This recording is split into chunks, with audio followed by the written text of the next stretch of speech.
नमस्कार। हकीकत में मैं राकेश वर्मा आप सभी का स्वागत करता हूँ। महाबोधि मुक्ति आंदोलन जो पिछले 12 फरवरी से लगातार चल रहा है, लेकिन न तो बिहार सरकार सुध ले रही है और न ही केंद्र सरकार सुध ले रही है। बिहार सरकार और केंद्र सरकार कानों में तेल डाल इसलिए सोई हुई है क्योंकि यह महाबोधि मुक्ति आंदोलन है। यही यदि मसला राम मंदिर का होता, कृष्ण मंदिर का होता, विष्णु मंदिर का होता एवं अन्य हिंदू देवी देवताओं के धर्म अस्त्री से जुड़ा होता, तो पहले ही दिन पूरा मनुवादी विचारधारा के प्रतिनिधि, पदाधिकारी, मीडिया, सामाजिक संगठन सारे सक्रिय हो गए होते और राज्य से केंद्र सरकार तक की नींद हराम हो चुकी होती। लेकिन यहाँ बात कुछ अलग है।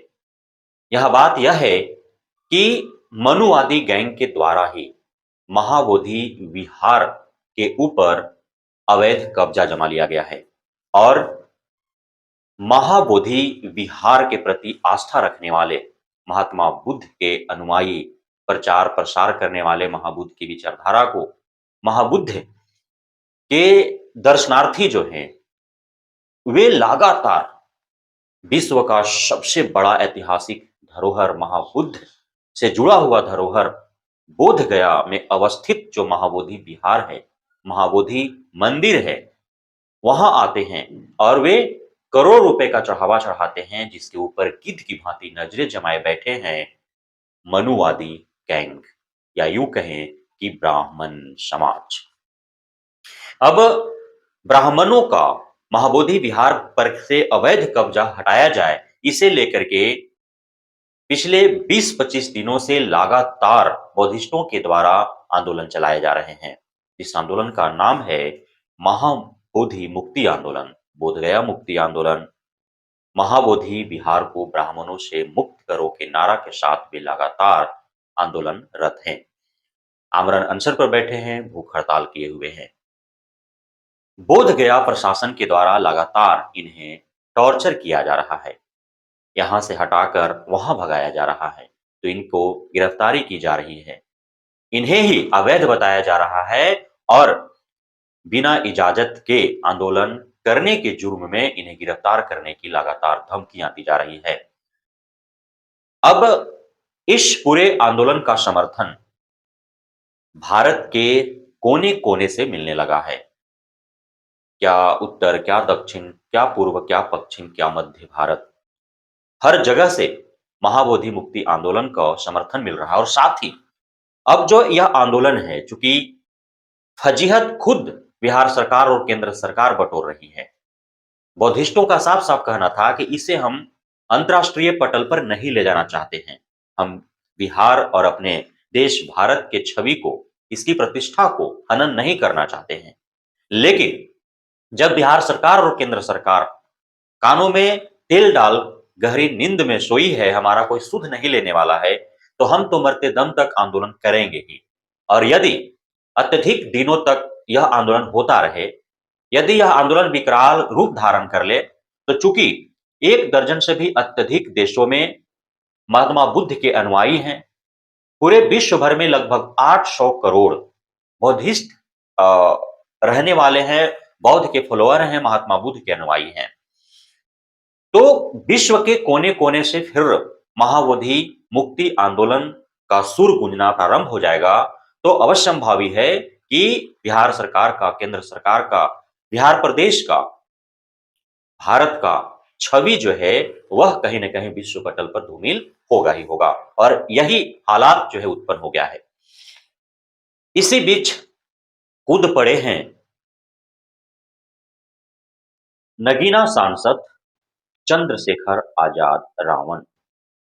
आप सभी को यह ज्ञात होना चाहिए कि यह जो शख्स है, आज भारत के किसी भी शहर में जाता है, भारत के किसी भी राज्य में जाता है, तो मनुवादी गैंग के द्वारा इस पर हमले कर दिए जाते हैं। वह मनुवादी गैंग पूर्व सामंती भी होते हैं, नौ सामंती भी होते हैं। अब यह जो नगीना सांसद चंद्रशेखर आजाद रावण है, इनका जो बढ़ता जनाधार है, इनका बढ़ती जो साख है, इससे नव सामंतवाद और पूर्व सामंतवाद दोनों को तकलीफें हो रही हैं। इनके शाख को मिटाने का हर संभव प्रयास किया जा रहा है। नगीना सांसद चंद्रशेखर आजाद रावण जब वे सांसद नहीं थे, तब भी इन्हें काफी तकलीफें झेलना पड़ा। मनुवादी गैंग का हर मोड़ पर इनको विरोध सहना पड़ा और आज जब ये सांसद हैं, लोकसभा का यह माननीय मेंबर है और जब अपने समाज के हक की लड़ाई ये मजबूती से लड़ रहे हैं, तो लाजमी सी बात है कि चाहे वे पूर्व सामंती हों या फिर नव सामंती हों, सभी प्रकार के मनुवादी गैंगों को इनसे खासे तकलीफ हो रहा है। और चाहे वे अपने समाज की बिटिया को न्याय दिलाने के लिए मथुरा में गए हों, तो वहां नौ सामंतियों के द्वारा इन पर हमला किया गया हो, या फिर जब वे भुवनेश्वर में हों, तब अखिल भारतीय विद्यार्थी परिषद के सामंतवादी विचारधारा के जो विद्यार्थी हैं, युवक हैं, जो गैंग है, जिसको माननीय नागीना सांसद चंद्रशेखर आजाद रावण ने गुंडा कहकर के संबोधित किया, उन एबीवीपी गैंगों के द्वारा भी माननीय सांसद के ऊपर हमला किया गया। इससे पूर्व भी कई हमले इन्होंने सहा है। तो चूंकि महाबोधि मुक्ति आंदोलन जो है वह कहीं ना कहीं दलितों पिछड़ों के आंदोलन से ही जुड़ा हुआ है। महात्मा बुद्ध के जो शरणार्थी हैं, दर्शनार्थी हैं, महात्मा बुद्ध के जो अनुयायी हैं, महात्मा बुद्ध के जो फॉलोअर्स हैं, उनमें 90% जो संख्या है वह दलितों और पिछड़ों का है। महात्मा बुद्ध का जो विचारधारा था, वह विचारधारा का सार यही था, ब्राह्मणवाद से मुक्ति दिलाना दलितों पिछड़ों को। ब्राह्मण के द्वारा जो एक जाल फैलाया गया है, पाखंड का, ढोंग का, आडंबर का, कर्मकांड का, उससे मुक्ति दिलाना और दलितों पिछड़ों के अंदर ज्ञानवर्धन करना, उन्हें ज्ञान से दर्शन करना, उनके अंदर बुद्धि और विवेक भरना, ताकि वे समाज में एक सम्मानजनक अपना जीवन जी सके। और ब्राह्मणों को महात्मा बुद्ध के इसी विचारधारा से प्रारंभ से ही तकलीफ रहा। प्रारंभ में उन्होंने साजिश किया कि किस प्रकार से महात्मा बुद्ध को खत्म किया जाए, किस प्रकार से महात्मा बुद्ध के विचारधारा जो अग्नि की भांति पूरे विश्व भर में फैल रहा है, उसे रोका जाए। और इस कड़ी में ब्राह्मण राजाओं के द्वारा, जिसमें उदाहरण स्वरूप पुष्यमित्र शुंग और शशांक को ले लें, तो इनके द्वारा कई कठोर कदम भी उठाए गए। पुष्यमित्र शुंग ने बौद्ध अनुयायियों के कत्ल के एवज में अशर्फियां देने तक की घोषणा कर दी थी और शशांक ने तो बोधि वृक्ष को ही कटवा डाला था। एवं अन्य कई ऐसे हिंदू धर्म से जुड़े हुए जो पुस्तकें हैं, ग्रंथ हैं, उनमें ब्राह्मण समाज के द्वारा महात्मा बुद्ध के प्रति घृणा व्यक्त किया गया है। और ब्राह्मण समाज ने घृणित विचारधारा भी महात्मा बुद्ध के विरोध में समाज में फैलाया कि महात्मा बुद्ध चोर हैं, उनके साथ चोरों के समान ही दंडनीय कार्रवाई करनी चाहिए, और उनके अनुयायियों को ही भद्दी भद्दी अपशब्द बोले गए ब्राह्मणों के द्वारा। उसके बाद जब वे थक हार गए, साजिश और षड्यंत्र उनका जब काम नहीं आया, वे असफल रहे, तब उनके द्वारा महाबोधि विहार, महाबोधि महामंदिर जैसे बौद्धिस्टों के आस्था केंद्र पर ही कब्जा जमा डाला और महात्मा बुद्ध को विष्णु का अवतार बता डाला। और उसके बाद से वे अपना ढोंग, अपना पाखंड, अपना आडंबर, अपना कर्मकांड जो है महाबोधि विहार कैंपस में करना आरंभ कर चुके हैं, जिसे आप अब देख पा रहे हैं। और इस पीढ़ी को समझाते हैं कि वे सदियों से उस कैंपस में एक कार्य कर रहे हैं।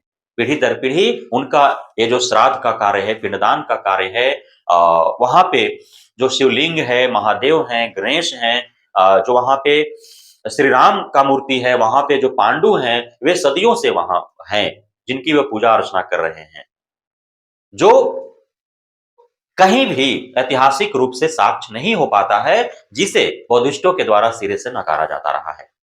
तो चंद्रशेखर आजाद रावण के द्वारा इन्हीं सारे ब्राह्मणों के द्वारा चली जा रही षड्यंत्र और साजिश को महाबोधि विहार के ऊपर अवैध कब्जा बताते हुए और यथाशीघ्र उन्होंने लोकसभा जैसे प्रतिष्ठित सदन के माध्यम से सरकार तक आवाज पहुंचाने का प्रयास किया है कि यथाशीघ्र महाबोधि विहार के ऊपर से अवैध कब्जा जो है उसको हटवाया जाए और महाबोधि विहार का जो मैनेजमेंट है वह बौद्धिस्टों के हाथ में दे दिया जाए। तो यह आंदोलन दिन प्रतिदिन प्रखर होते जा रहा है और मैं बारंबार आप सभी को अलग-अलग वीडियो के माध्यम से जितने भी हमारे देश के दलित पिछड़े भाई हैं, बहन हैं, जो समाज में सक्रिय हैं, सोशल मीडिया इन्फ्लुएंसर्स हैं, उन सभी से मैं आग्रह कर रहा हूँ कि आप अवश्य ही मुखरता के साथ यह जो दलित पिछड़ों का आंदोलन है, महाबोधि मुक्ति आंदोलन है, बौद्धिस्ट आंदोलन है, इसमें आप भाग लें और तिथिवार जो कार्यक्रम तय किया गया है आंदोलन करने के लिए उन सारे महत्वपूर्ण तिथियों में आप अवश्य ही सम्मिलित हो ताकि अत्यधिक संख्या बल से सरकार पर दबाव बने और सरकार के बीच भड़कंप मच जाए और सरकार जो है इसको संज्ञान में लेकर के यथाशीघ्र अवैध कब्जा को हटाने का प्रयास करे। धन्यवाद।